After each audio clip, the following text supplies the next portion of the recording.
the Steelers keep winning, and they keep doing so without Le'Veon Bell. Le'Veon Bell tweeted out his goodbyes to the city of Miami, where he's been hanging out and working out and hanging out a little bit more while holding out instead of signing the franchise tender to get a guaranteed contract prorated worth the $14 million for the whole season. Meanwhile, James Conner has been awesome. Had over 100 yards on the ground again yesterday, and most importantly, another win for the Steelers. The Steelers end up beating their arch rivals, the Baltimore Ravens, 23-16. Conner has 107 yards on 24 carries. David DeCastro, their star guard, said, honestly, no one cares anymore. Why would I? I don't want to waste the energy. I have to block some of the best guys on the best defense in the world. Do you think I'm going to worry about a guy who's not here? Alejandro Villanueva, remember him?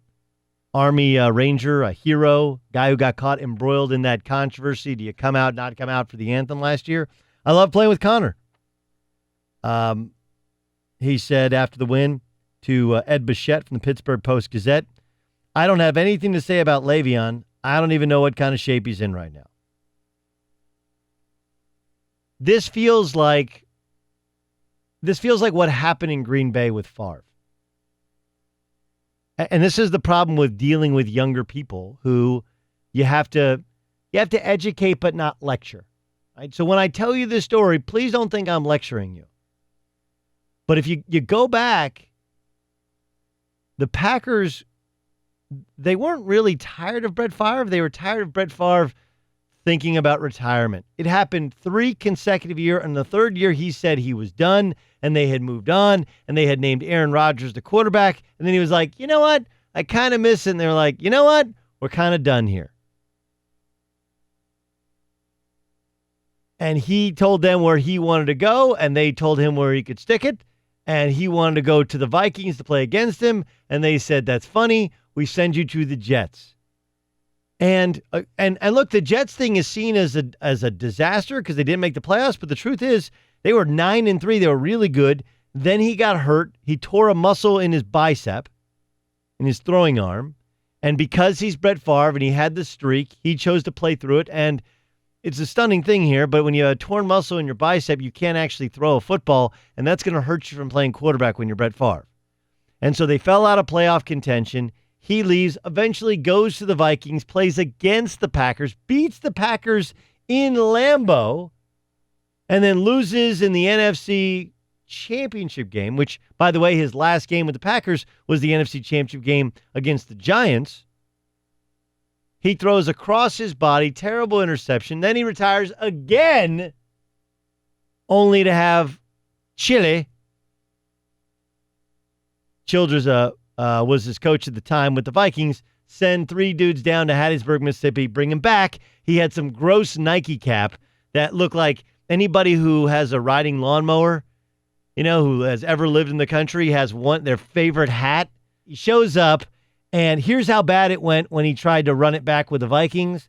Not only did he get hurt and the streak end and they started losing, but if you remember, the Vikings dome at the Metrodome actually collapsed because of so much snow.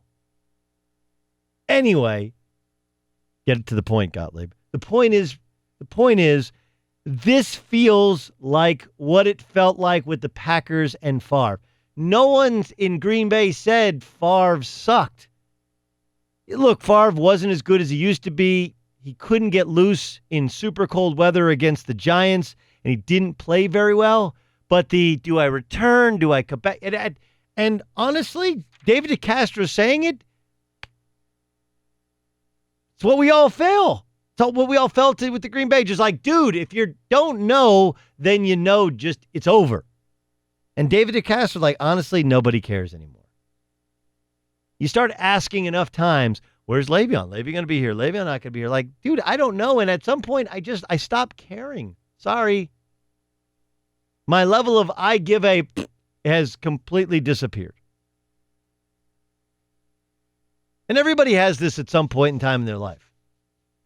You just have this. At some point in time, somebody's going to either no show for enough things to where you're like, I'm not going to beg them to come over anymore. How many times can we invite you guys over when we have people over to watch the game? You don't come over, like, fine. At some point, I just don't care anymore. Or in a relationship. You have a friend who's in a toxic relationship, and they keep telling you, I'm going to leave him. I'm going to leave him. I'm going to leave him. At some point, you're like, don't care. You're not going to leave him. You just like the attention of having the toxic relationship and us talking about it and you being the martyr and people going like, you're so awesome. He's such a jerk. Aren't you awesome? She's awesome. He's a jerk. All men are jerks. Look, if it's really so bad, leave. We don't care anymore. We just don't care. A lot of people who said they were leaving the country 2 years ago in November, right? I'm leaving. If this happens, I'm leaving. If this happens, I'm leaving. I am out of here. It happened. You're still here. Sorry, we just don't care anymore. We just got to keep moving forward. It doesn't mean we don't. We care sort of about your feelings, but obviously you don't care enough to see it through. It was an idle threat, so you got this raising kids.